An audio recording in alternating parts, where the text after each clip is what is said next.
Hi నమస్తే welcome to my channel Swapna creative works. ఈరోజైతే మనం చాలా ఈజీ ప్రాసెస్తో కోడిగుడ్లు పులుసు అనేది చేసేసుకుందాం. ఈ ప్రాసెస్తో కనుక కోడిగుడ్లు పులుసు అనేది చేసుకుంటే గ్యాస్ట్రిక్ ప్రాబ్లం ఉన్న వాళ్ళకి ఈ పులుసు కర్రీ తిన్నా కానీ ఎటువంటి గ్యాస్ట్రిక్ అయితే ఉండదు. ఇంకా స్టార్ట్ చేసేద్దామా. ముందుగా కోడిగుడ్లని నేనైతే కర్రీ వండే దాంట్లోనే డైరెక్ట్గా వాటర్ పోసేసి ఎగ్స్ వేసేసి 1 స్పూన్ గల్లుప్పు వేసేసి కోడిగుడ్లను అయితే ఉడకబెట్టేసాను. మొత్తం ఇట్లా వేసేసి అయితే ఉడకబెట్టేసాను. ఇలా ఉప్పు వేయడం వల్ల ఏంటంటే గుడ్లు తొందరగా ఉడుకుతాయి. ఇలా ఉడికిపోయి ఇలా గుడ్డు పగుళ్ళు వచ్చాకైతే స్టవ్ ఆఫ్ చేసేసి చల్లారనిచ్చాను. ఈలోపు మనకి కర్రీకి కావాల్సిన ఉల్లిపాయలు పచ్చిమిరపకాయలు అయితే రెడీగా పెట్టుకున్నాను. ఒక 10 పచ్చిమిర్చి 4 ఉల్లిపాయలు అయితే సన్నగా ముక్కలుగా చేసేసుకొని పక్కన పెట్టుకోవాలి. గుడ్లు కూడా ఒలిసేసుకుందాం నీట్గా చల్లారిపోయాక. ఇట్లా ఉన్న గుడ్లు మొత్తం నీట్గా ఒలిచేసుకొని మనం ఉల్లిపాయ పచ్చిమిరపకాయ ముక్కలు కూడా కట్ చేసేసుకొని అయితే పక్కన పెట్టేసుకుందాం. ఇప్పుడు మనకి పులుపుకి సరిపడా చింతపండు ఉంటుంది కదా, చింతపండు రసం అయితే తీసుకుందాం.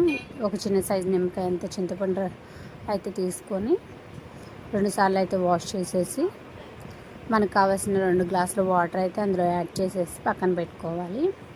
తర్వాత ఈ కోడిగుడ్లకి మనం పోరుకుతో అనేసి ఘాట్లు అయితే పెట్టాలి. అట్లా పెట్టడం వల్ల ఏంటంటే ఉప్పు పులుపు కారం ఇవన్నీ గుడ్డు లోపలికి అయితే వెళ్తాయి. టేస్ట్ కూడా చాలా బాగుంటుంది అన్నమాట. ఇలా ఘాట్లు అయితే అన్నీ పెట్టేసుకోవాలి. ఇలా అన్నీ పెట్టేసుకొని పక్కనైతే ఉంచేసుకోవాలి. ఇప్పుడు స్టవ్ ఆన్ చేసి స్టవ్ మీద ప్యాన్ పెట్టి అందులో మనం కర్రీకి సరిపడా ఆయిల్ అయితే పోసేసుకొని ఆయిల్ హీట్ అవ్వాలి. ఆయిల్ హీట్ అయ్యాక మనం అందులో ఒక 1/2 టీ స్పూన్ పసుపు అయితే వేయాలి. ఇలా వేసి ఎగ్స్ వేయించడం వల్ల ఏంటంటే అడుగు అనేవి పట్టుకుంటూ ఉంటాయి అన్నమాట, గుడ్లు మాడిపోకుండా ఉంటాయి. సో ఇట్లా హీట్ అయ్యాక అప్పుడు మనం ఇది ఒలిచి పక్కన పెట్టుకున్న గుడ్లు ఉన్నాయి కదా, అవన్నీ ఇందులో వేసేసి మీడియం ఫ్లేమ్ మీద తిప్పుకుంటూ ఈవెన్గా మొత్తం వేగనివ్వాలన్నమాట. ఇట్లా మొత్తం వేగనివ్వాలి. అప్పుడే ఎగ్స్ అనేది టేస్ట్ అయితే చాలా బాగుంటాయి. ఇట్లా మొత్తం వేగనివ్వాలి.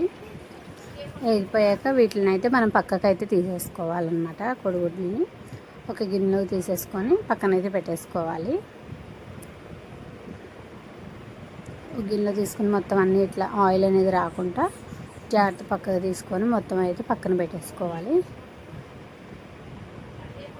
ఇప్పుడు అదే ఆయిల్లో మనం కొంచెం ఒక 1/2 టీ స్పూన్ జీలకర్ర, కొంచెం మెంతులు ఉంటాయి కదా, ఒక 1/2 టీ స్పూన్ మెంతులు అలా వేసేసుకొని కొంచెం బాగా వేగనివ్వాలి.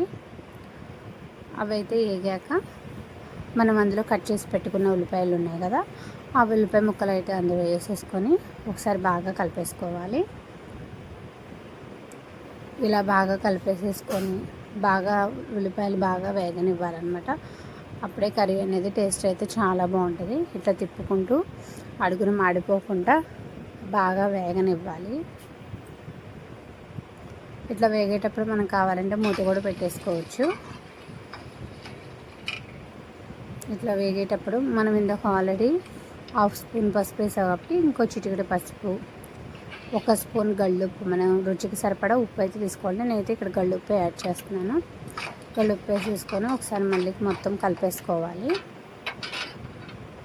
ఇలా కలిపేసుకొని అయితే మూత పెట్టేసి బాగా మగ్గనివ్వాలి. ఈలోపు మనం ఇందులోకి చిన్న అల్లం ముక్క, 4 వెల్లుల్లి రెబ్బలు కచ్చాపచ్చాగా దంచుకోవాలన్నమాట. ఇలా అయితే దంచేసుకోవాలి. ఇలా కచ్చాపచ్చాగా దంచుకొని అయితే పక్కన పెట్టుకోవాలి. ఈలోపు మనం ఉల్లిపాయ ముక్కలు వేగినాయో లేదో మూత తీసి అయితే చూద్దాము. సో మూత తీసి చూసేటప్పటికి ఉల్లిపాయ ముక్కలు అయితే బాగా వేగినాయి. ఇలా వేగిన ఉల్లిపాయ ముక్కలు మళ్ళీ ఒకసారి బాగా కలిపేసుకొని మనం దంచి పెట్టుకున్న అల్లం వెల్లుల్లిపాయ ఏది ఉంది కదా, అది కూడా ఇందులో వేసేసి కొంచెం వేగనివ్వాలి. అప్పుడే అల్లం పచ్చివాసన అనేది రాకుండా బాగా ఫ్రై అవుతుంది అన్నమాట అల్లం కూడా. ఇలా వేగాక మనం ఇందులో అసలు కారం అయితే యాడ్ చేయలేదు. సో మన స్పైసీకి తగ్గట్టు కారం అనేది యాడ్ చేయాలన్నమాట. నేనైతే ఒక 3 స్పూన్స్ కారం అయితే యాడ్ చేశాను. మీకు ఇంకా స్పైసీ కావాలనుకుంటే ఇంకో 1 స్పూన్ అయితే యాడ్ చేయొచ్చు. నేనైతే ఇక్కడ 3 స్పూన్స్ అయితే యాడ్ చేసేసి మొత్తం అంతా ఒకసారి కలిపేసుకున్నాను. ఒకసారి కలిపేసుకొని ఒక 5 నిమిషాలు వేగనిచ్చాను. 5 నిమిషాల తర్వాత ఇలా ఉందన్నమాట. ఇప్పుడు మనం ఇందులో వేయించి పక్కన పెట్టుకున్న కోడిగుడ్లు ఉంటాయి కదా, అవి కూడా ఇందులో వేసేసుకొని ఒకసారి బాగా కలిపేసేసుకోవాలి. కలిపేసుకొని మూత పెట్టేసి ఒక 2 నిమిషాలు అయితే ఉంచుకోవాలి. ఈలోపు మనం చింతపండు నానబెట్టుకున్నాం కదా, దీన్ని ఇట్లా గుజ్జు అనేది తీసుకోవాలన్నమాట. రసము ఇట్లా బాగా స్మాష్ చేసుకుంటూ రసం అయితే తీసుకోవాలి. ఇలా రసం తీసుకొని అయితే మనకి ఎంత పులుపు అయితే కావాలో అంత పులుపు రసం తీసుకొని మనం ఈ ఎగ్స్ మూత తీసేసి ఈ రసం అనేది అందులో యాడ్ చేసేసుకోవాలన్నమాట. మొత్తం ఇట్లా యాడ్ చేసేసుకొని ఒకసారి మొత్తం కలిపేసుకొని కొంచెం ఉప్పు అవి సరిపోయినాయి లేదో చూసుకొని అడ్జస్ట్ చేసేసుకోవడమే.